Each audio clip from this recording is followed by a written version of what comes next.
సుధాకరు ప్రభుదాస్.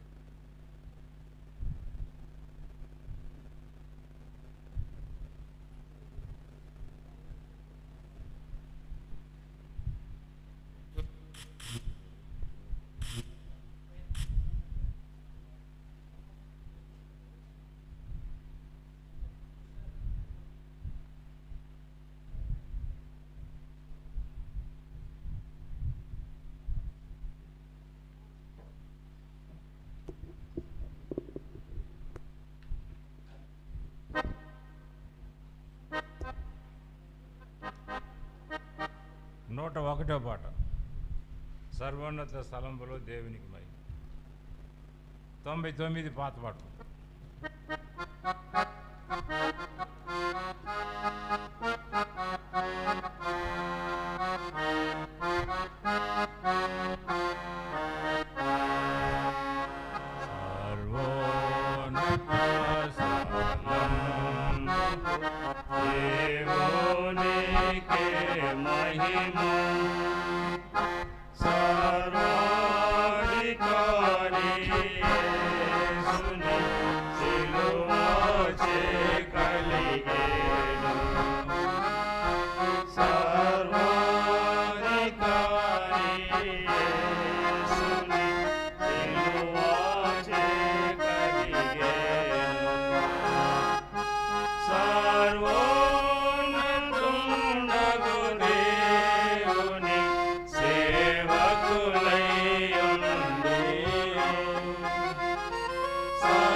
స్ఫటికంబునదికిరు ప్రక్కల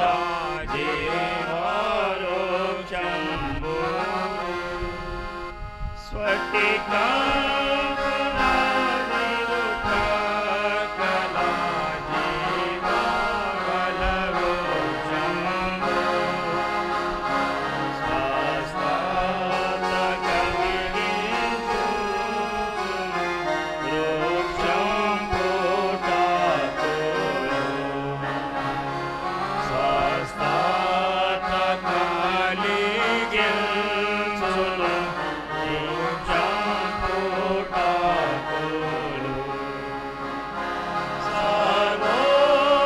సర్వోన్నతుడగు దేవుని సేవకులైయుండియు సర్వోన్నతుడగు దేవుని సేవకులైయుండియు సర్వోన్నతుని చిత్తమున సర్వదా స్తుతించెదము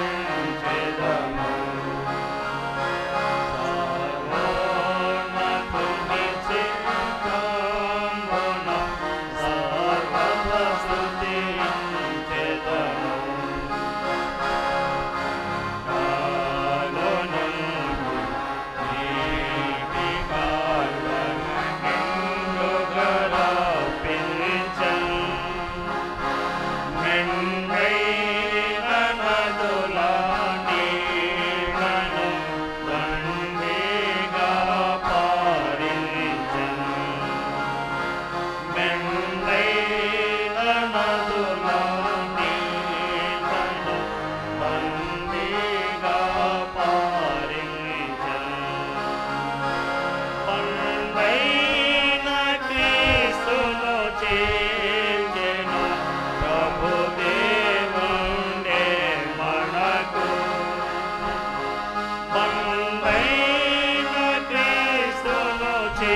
చిత్తమున సర్వదా స్తుతించెదము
బలుడైన ఆత్మశక్తితో గెలిచే సమాధిని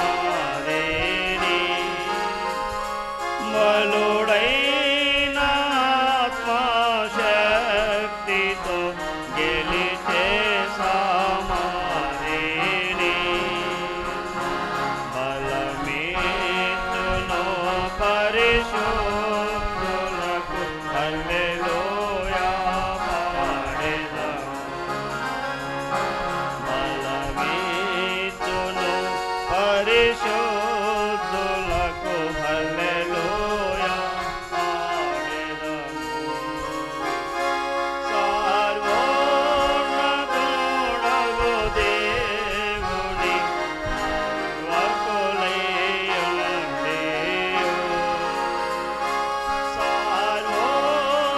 సర్వోన్నతుడగు దేవుని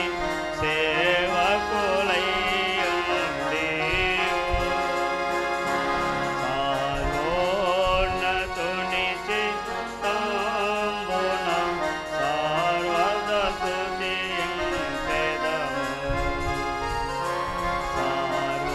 సర్వోన్నతుని చిత్తంబున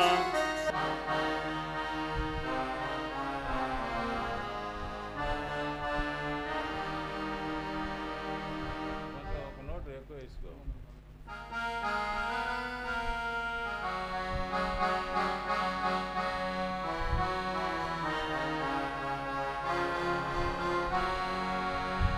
స్తుతింతుము స్తుతింతుము పావనుడగు మా పరమాత్మని స్తుతింతుము స్తుతింతుము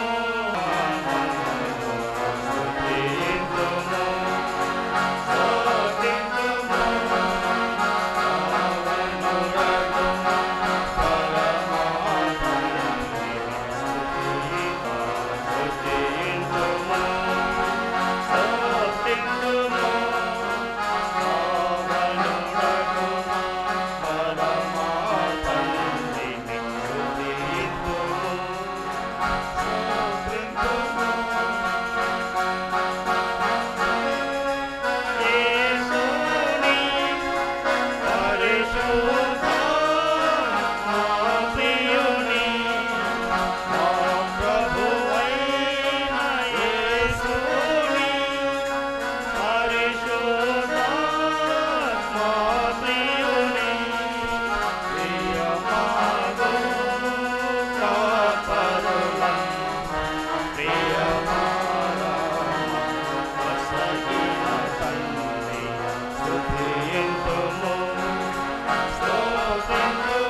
ఆఖరి చరణం లేచి నిలబెట్టి పడతాం. ముందుకు రండి, సాధ్యమైనంత వరకు ముందుకు రండి. వెనకాల వచ్చేవాళ్ళు వాళ్ళకి స్థలం ఉండేటట్టు చూడండి.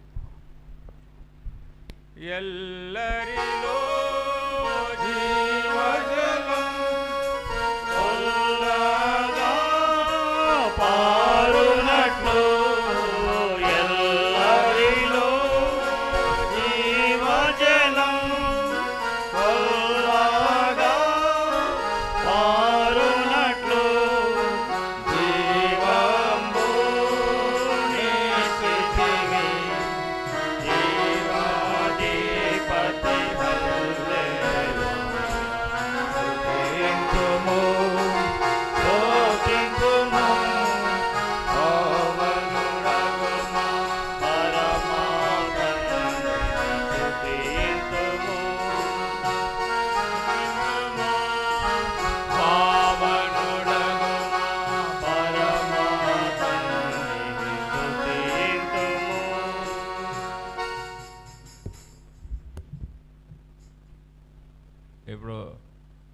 ఆరాధన కొరకు క్లుప్తంగా వాక్యం విని తర్వాత ఆరాధన కొంత సమయము గడుపుతాం ఆరాధనలో.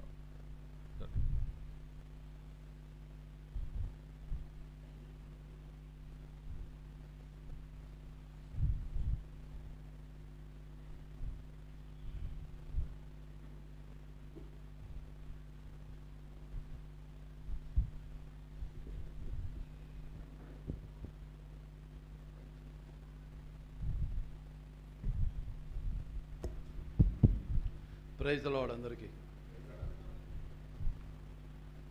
మీ మధ్య నిలబడేదానికి నేనైతే యోగ్యుని కాను.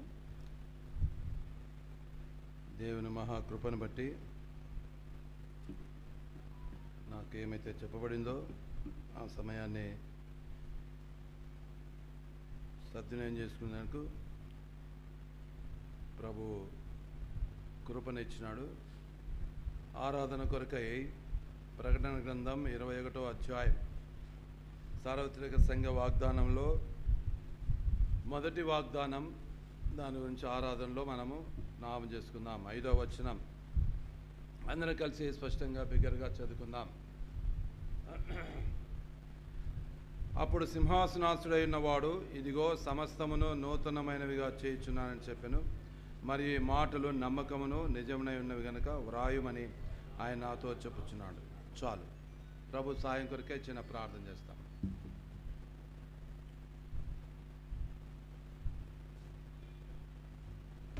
ప్రేమైన పరలోకపు తండ్రి, రాయలసీమ దైవ సేవకుల ప్రార్థనా కోడికల్లో నూతన యెరూషలేములో నాని సంఘాన్ని బట్టి స్తుతిస్తున్నాం.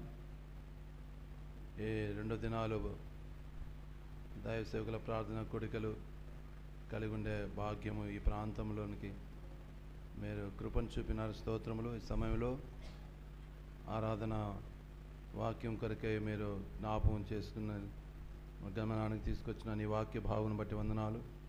నీ పరలోక సింహాసనం నుండి నీ మాటలు మేము ఆత్మతో సత్యముతో అనుభవపూర్వకంగా యథార్థంగా ఆరాధించుటకు కృప చూపండి. విరిచి పంచిపెట్టండి.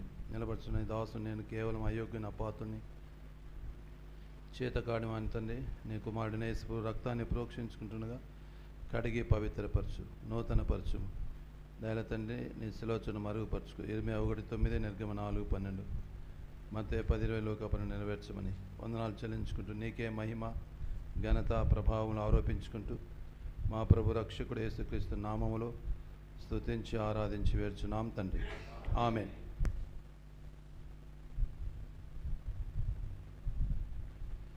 అపోస్తలుడైన యోహాను ప్రకటన గ్రంథములో 7 రకాల నూతనమైన వాటిని తెలియజేస్తూ వచ్చినాడు. క్లుప్తంగా వాటిని మనం చూసుకుంటే ప్రకటన గ్రంథం 2వ అధ్యాయం 17వ వచనములో క్రొత్త పేరు, నూతనమైన పేరు, న్యూ నేమ్ అని చెప్తూ వచ్చినాడు. అదే 3వ అధ్యాయం 12వ వచనములో నూతనమైన యెరూషలేం, న్యూ జెరూసలేం. అదే 12వ వచనములో నా క్రొత్త పేరు అంటాడు అక్కడ, మై న్యూ నేమ్. తర్వాత అది 14వ అధ్యాయం 3వ వచనములో న్యూ సాంగ్, క్రొత్త గీతము అని తెలియజేస్తాడు. అదే 3వ వచనములో మరి 5వ అధ్యాయం 9వ వచనములో విమోచింపబడిన వారు కొత్త గీతం పాడుతున్నారు. 144,000 మంది 14వ అధ్యాయం 3వ వచనములో న్యూ సాంగ్, అక్కడ వారు కూడా పాడుతున్నారు. 6వదిగా 21వ అధ్యాయం 1వ వచనములో క్రొత్త ఆకాశం, new heaven and new earth, క్రొత్త ఆకాశం క్రొత్త భూమి. అన్నిటి గురించి మనం ధ్యానించాం, కానీ కొన్ని మాత్రమే క్లుప్తంగా మనం చూసుకుందాం. మొదటిది 2వ అధ్యాయం 17వ వచనములో మనం చూస్తే అక్కడ క్రొత్త పేరు చదువుకుందాం. ప్రకటన గ్రంథం 2వ అధ్యాయం 17వ వచనములో సంగములతో ఆత్మ చెప్పుచున్న మాట చెవిగలవాడు వినుగాక, జయించువానికి మరుగైయున్న మన్నాను భుజింపనెత్తును, మరియు అతని తెల్లని రాతినిత్తును. ఆ రాతి మీద చెక్కబడిన ఒక కొత్త పేరును, అది పొందిన వానికే కానీ మరి అది ఎవరికిని తెలియదు. కనుక ఈ పేరు ఎవరికంటే జయించే వారికి. కనుక జయ జీవితం కలిగి ఉన్న వారికి. మన జీవితంలో ఒకసారి జ్ఞాపం చేసుకుంటే ఎన్ని పతనాలు ఉన్నాయో, ఎన్నిసార్లు ఓడిపోతూ వచ్చినామో, అన్ని విధాలుగా ఓడిపోయిన వారం, అన్ని విధాలుగా క్రీస్తుకు ముందు ఓడిపోయిన జీవితం. అయితే ప్రభువులోనికి వచ్చిన తర్వాత కూడా సేవా జీవితంలో కూడా ఎన్ని పతనాలు ఉన్నాయో. అయితే వీటన్నిటిలో మన ప్రభు మనకు ఏమిస్తున్నా అంటే జయించేవానికి క్రొత్త పేరు, క్రొత్త పేరు. కనుక ఈ క్రొత్త పేరు ఎవరి ద్వారా కలుగుతుందంటే 1 యోహాను పత్రిక 5వ అధ్యాయంలో మనం చూసుకుంటే 4వ వచనం, దేవుని మూలముగా పుట్టిన వారందరూ లోకమును జయించుతారు. క్రొత్త జన్మ యొక్క అనుభవంలోకి వచ్చిన వారు. లోకమును జయించిన విజయమే మన విశ్వాసం అని రాయబడి ఉంది. యోహాను సువార్త 16వ అధ్యాయం 33వ వచనంలో, నా యందు మీకు సమాధానం కలిగిన ఈ మాటలు చెప్పుచున్నాను, లోకంలో మీకు శ్రమ కలుగును, ఆయనను ధైర్యం తెచ్చుకునుడి, నేను లోకం. కనుక మన పతనాల్లో, మన ఓటమిల్లో గత మాసాల్లో మనము ఎంతగా కృంగిపోయినామో. అయితే మనకు నిరీక్షణ ఏంటంటే విజయశాలైన యేసుక్రీస్తు ప్రభు. ఆయన సమస్తము జయించిన వాడు అన్నిటి విషయాల్లో. రోమాపత్రిక 16వ అధ్యాయం 8వ అధ్యాయం 37వ వచనములో అక్కడ రాయబడింది, వీటన్నిటిలో అత్యధికమైన విజయం. ఏటన్నిటిలో ఇక్కడ రాయబడింది మరి 35వ వచనం నుంచి, క్రీస్తు ప్రేమ నుండి మనల్ని ఎడబాపు వాడేవాడు, శ్రమ అయినా, బాధ అయినా, హింస అయినా, కరువైన, వస్త్రహీనత అయినా, ఉపద్రవమైన, ఖడ్గమైన మనల్ని ఎడబాపున. ఇందును గుర్చి వ్రాయబడినదేమనగా, నిన్ను బట్టి దినమెల్లా మేము వధింపబడిన వారం, వధకు సిద్ధమైన గొర్రెలమని మేము ఎంచబడిన వారం, అయినను మనల్ని ప్రేమించిన వారి ద్వారా మనం వీటన్నిటిలో అత్యధికమైన విజయం. కనుక మన ప్రభు అత్యధికమైన విజయం ఇస్తాడు. ఎలాగ విజయం పొందేదానికి సాధనం ప్రకటన గ్రంథం 12వ అధ్యాయంలో, వారు గొర్రెపిల్ల రక్తం బట్టి తామిచ్చిన సాక్షిని బట్టి వారిని జయించరు. కనుక మనకు విజయం ఎలాగొస్తుందంటే దేవుడిచ్చిన సాధనాలు ఏంటంటే సద్వినియోగం చేసుకోవడానికి యేసు ప్రభు యొక్క రక్తం.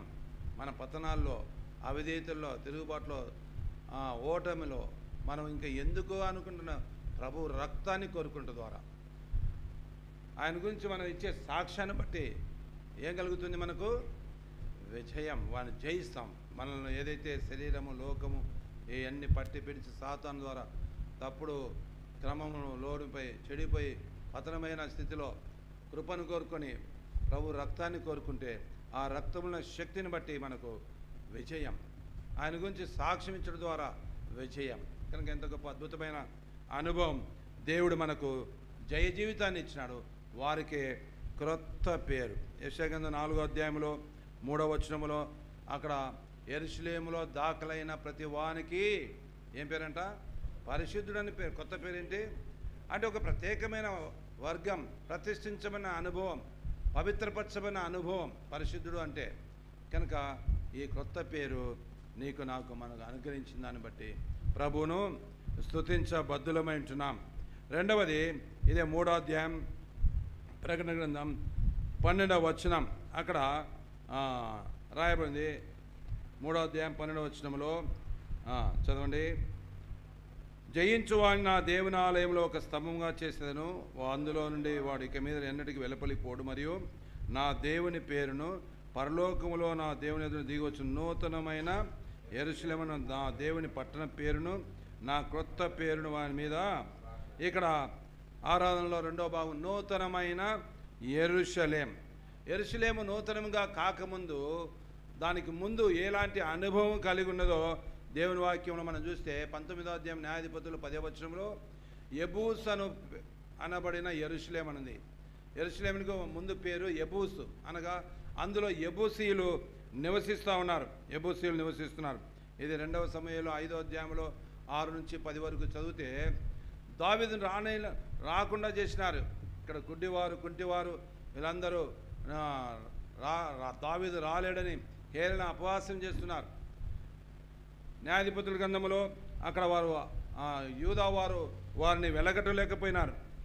యూదావారు క్షమించండి, యెహోషువ గ్రంథంలో యూదావారు ఏం చేసినారంటే 15వ అధ్యాయంలో 63వ వచనంలో యూదావారు వారిని వెలగొట్టలేకపోయినారు. అనేకసార్లు మన జీవితంలో ఈ ఎబూసీలు అంటే ఏమైన జాతుల్లో ఒక జాతి అది. దానికి అర్థం ఏంటంటే సోమరితనం. సేవా పరిచర్యలో ఎంతో సోమరితనంతో మనం నిర్లక్ష్యంతో ఎంతో నష్టమైపోయినాం. మన తోటలన్నీ పాడైపోయినాయి. దూలగొండ్లు, ముండ్ల పొదలు, గచ్చ పొదలు శాపగ్రస్తమైంది. కనుక వీటన్నిటిలో నుండి కనికరంగల దేవుడు నిన్ను నన్ను నూతనమైన యెరూషలేము యొక్క అనుభవంలోనికి రావాలని అక్కడ సింహాసనాసుడైన దావీదును ఆ సింహాసనం మీద ఆసీనుడు కావాలని యెబూసీయులు అడ్డగిస్తూ వచ్చినారు. దావీదు వారిని జయించిన హతం చేసినాడు. మన పరలోకపు దావీదైన యేసు ప్రభువారు మనలో పూర్తిగా సంపూర్ణంగా సింహాసనాసుడే అధికారము చలాయించేదానికి మనల్ని నడిపించడానికి అనేకసార్లు మనము సోమర్థనం ద్వారా ప్రభువును రాజులకు రాజుగా ఆయన రాజరికానికి పోగొట్టుకుంటూ వచ్చినాం. అయితే యేసుక్రీస్తు ప్రభువారు ఆ యెబూసీయులను దావీదు హతం చేసినట్లు మనలో ఉన్న ఆ నిద్రమత్తు అనేది, సోమర్థనం అనేది, బద్ధకం అనేది యేసు ప్రభువారు మొత్తము తీసేసినాడు. అందుకే నూతనమైన యెరూషలేం కనుక ఆ నూతనమైన యెరూషలేములో మన పరలోకపు రాజాదిరాజు ఆయనే శాశ్వతంగా సింహాసనాసనం నుండి ఆయన రాజరికము నెరవేర్చేవాడుగా ఉంటున్నాడు. కనుక నిన్ను నన్ను కూడా ఆ నూతనమైన యెరూషలేము యొక్క అనుభవంలోనికి తీసుకొచ్చినాడు. అందుని బట్టి ప్రభును స్తుతించబద్ధులమైంటున్నారు. ప్రకటన గ్రంథం 5వ అధ్యాయం 9-10 వచనాల్లో అక్కడ ఒక మాట ఏమంటుందంటే, ఆ పెద్దలు నీవు ఆ గ్రంథమును తీసుకుని దాని ముద్రలు నింపుటకు యోగ్యుడవు, నీవు వధింపబడిన వాడవే, నీ రక్తమిచ్చి ప్రతి వంశములో ఆయా భాషలు మాట్లాడువారిలో ప్రతి ప్రజలో ప్రతి జనములో దేవుని కొరకు మనుషులు కొని మా దేవునికి వారిని ఒక రాజ్యముగాను యాజకులుగాను చేస్తూ కనుక వారు భూలోకమందు ఏలుదురని క్రొత్త పాట పాడదురు. ఎవరి కొత్త పాట పాడతారు? యేసుప్రభు సమస్తమును నూతనమైనవిగా చేసినాడంటే మన జీవితంలో ఎప్పుడు ఏం పాటలు పాడతాము? మనము కొత్త పాట పాడకుండా పాడిందే పాట పాసిపండ్ల దాసరి అన్నట్లు ఏదో పాడుతూ ఉంటాం. ఏదో పాతదే కొత్త అనుభవంలోనికి రాదు. మన అంతరంగ జీవితంలో ఈ క్రొత్త పాటలు మరి రాకపోయినా కూడా ఆ ఆత్మలో పాడుకున్నట్టు అనే అనుభవం రాదు.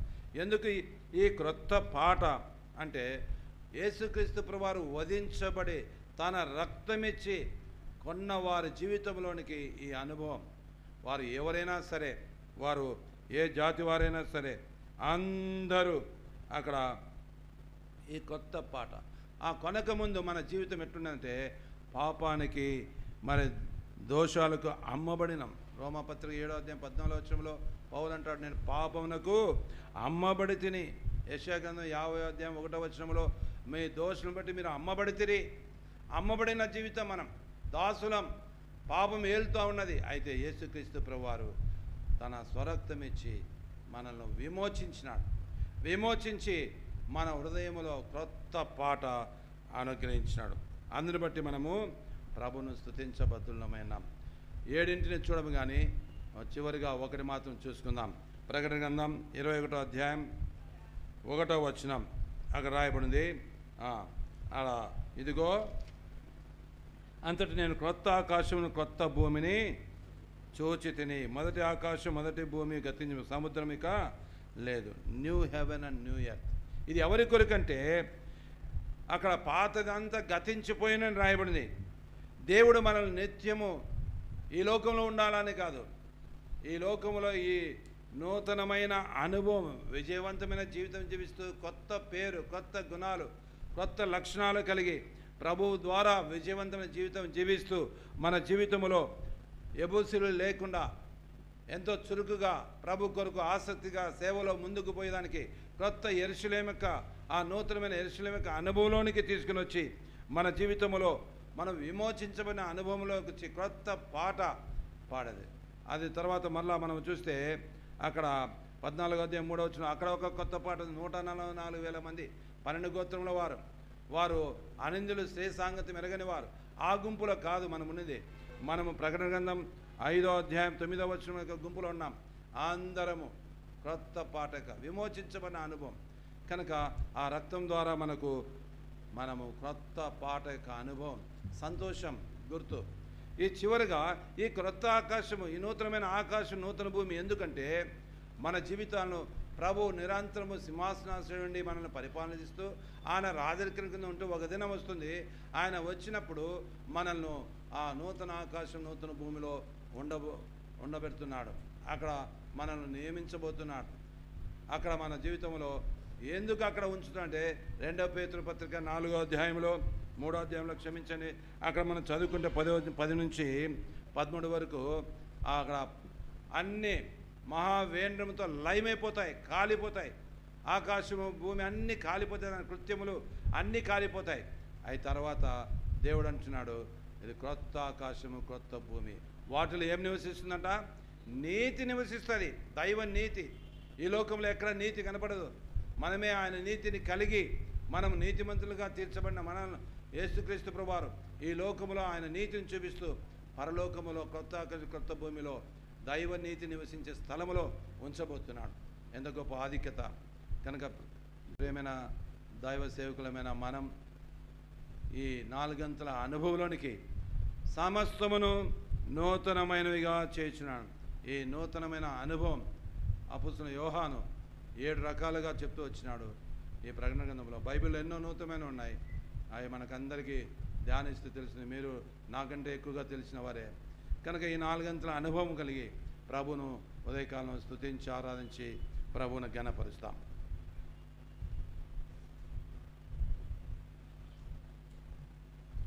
ఇప్పుడు మనం డైరెక్ట్గా ఆరాధనకు వెళ్తాం.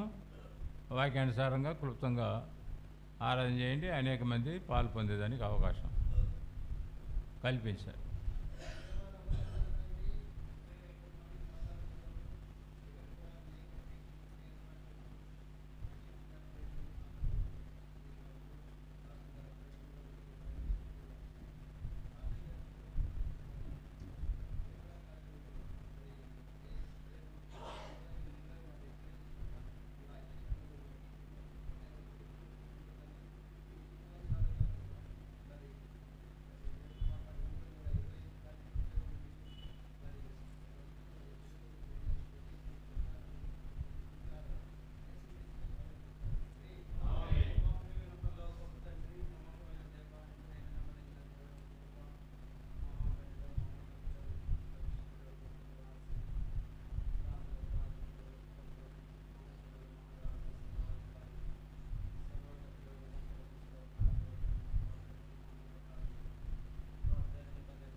తీసుకొచ్చినట్టు తండ్రి ఈ వాక్యమును బట్టి స్తోత్రాలు.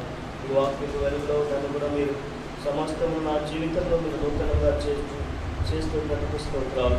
నూతనమైన నిరీక్షణ కూడా ఒక దినమున ఆ తండ్రి నూతనమైన తండ్రి ఆ ఒక ప్రభా యెరూషలేము ఆయన నిత్యమైన వారసుగా చేయబోతున్నందుకు నేను స్తుతిస్తూ ఈ నిరీక్షణ ఈ కార్యమును బట్టి యేసు ప్రభు నామములో నా స్తుతి ఆరాధన మీకే సమర్పిస్తున్నాము తండ్రి. ప్రేమ నమ్మకం పరలోకమందున్న తండ్రి ఈ క్రీస్తు ప్రభు నామమున సాగిపోగా ఈ పాత్రములకు సాగిలపడి మిమ్మల్ని ఆరాధిస్తూ ఘనపరుస్తూ మహిమపరుస్తున్నారు. తండ్రి సర్వశక్తి గల మీ నామమును బట్టి ఈ స్తోత్రములు చెల్లిస్తూ ఉన్నా తండ్రి నా ముందుకు తీసుకొచ్చిన లేఖన భాగాల బట్టి మీకు స్తోత్రములు చెల్లిస్తూ ఘనపరుస్తూ ఉంటున్నాను. తండ్రి నా యొక్క జీవితంలో ఓడిపోయిన జీవితంలో కలిగిన వారిని, పాపానికి అమ్మబడిన వారిని, నీతి లేని వారిని, పాపానికి దాసుడుగా ఉంది ప్రభా పాత సంగతులు పాట పాడుతూ నేను జీవించిన వారిని ప్రభా అటు నన్ను కూడా మీరు ప్రేమించి ఆ కలవరి శిలువలో ప్రభా మీరు రక్తము కార్చి ప్రాణం పెట్టి మరణించి సమాధి చేయబడి తిరిగి లేచిన విధానం బట్టి స్తోత్రంలో చెల్లిస్తున్నాం. మీ అమూల్య రక్తము చేత నా పాపములన్నీ ఒక నూతనపరిచి పరిశుద్ధపరిచి విమోచించిన దేవ మీకు స్తోత్రములు చెల్లిస్తూ ఘనపరుస్తూ మహిమపరుస్తూ ఉంటున్నా. ప్రభా మీ నామములు కొత్త జీవితము కొత్త పాట పాడే అటు గొప్ప ఘనత నాకు మీరు ఇచ్చిన విధానం బట్టి స్తోత్రములు చెల్లిస్తూ ఉంటున్నారు. కొత్త ఆకాశానికి కొత్త భూమికి నన్ను కూడా మీరు సిద్ధపరిచిన విధానం బట్టి వందనములు చెల్లిస్తున్నాం. తండ్రి ప్రభా ఓడిపోయిన జీవితం నుండి ప్రభా జయించే జీవితము యేసు క్రీస్తు ప్రభు నామములో నాకు అనుగ్రహించిన విధానం బట్టి నీకు స్తోత్రములు చెల్లిస్తున్నాం. తండ్రి అంతకాకుండా సులభంగా నన్ను కూడా మంచి సులభతనం కలిగి మెరుగు కలిగి మీ నామములో ప్రభా మరి ఉండే భాగ్యము ఘనతను నాకు మీరు అనుగ్రహించిన విధానం బట్టి వందనములు చెల్లిస్తూ వారి యొక్క పునరుత్తర శక్తిని బట్టి మరణపు శక్తిని బట్టి మీరు పునరుత్తర బలాన్ని బట్టి మీకు స్తోత్రములు చెల్లించుకుంటూ మీ రక్తమును కోరుకుంటూ నా స్తుతి నా ఆరాధన యేసు ప్రభు నామమునకే సమర్పించుకున్నాను తండ్రి. ప్రేమగల తండ్రి, కృపగల దేవా, మీ ఎంతైనా నమ్మదగిన దేవుడు, మీరు సింహాసనాసనుడైన దేవుడు అని ఆరాధిస్తున్నా ప్రభువా. మరి నా జీవితం కూడా ఆయన పాత జీవితం తిరుగుబాటు అవిధేయత ఆయన లోపడినల్లని స్వభావం యోగించలేవని నా యొక్క జీవితం ఉన్నప్పుడు మీరు కళలో గమనించిన దేని చూసి మీరు భూమికి వచ్చి కలవరిలో మీరు చేసిన కార్యం ద్వారా రాసిన రక్తం ద్వారా నా ప్రతి పాపమును కడిగి తండ్రి నన్ను నూతనమైన వ్యక్తిగా చేసి నా ద్వారా నూతన గీతం నుంచి ఆయన ఒక దినమున మీరు కూడా ఈ లోకాన్ని వదిలితే నూతన ఆకాశం నూతన భూమి ప్రభు నూతన యెరూషలేము ఆమె పట్టణం చూసిన నిరీక్షణ నాకు అనుగ్రహించినట్టే నా హృదయపూర్వకమైన ఆరాధన ప్రభువైన యేసు క్రీస్తు వారి నామములో మీకే సమర్పించుకుంటున్నాను తండ్రి.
చేసి నా పట్ల ఈ దినం ప్రభు మీరు అనుగ్రహించినటువంటి కృపా కార్యం బట్టి మీరు ఇచ్చిన మీరు కలిగిన హృదయంలో నా హృదయపూర్వకమైన స్థితి ఆరాధన ప్రభు రక్షకుడు తీసుకున్నామన్నా మీకే సమర్పించి ఆరాధిస్తున్నాము తండ్రి.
పూజిస్తూ ఆరాధిస్తూ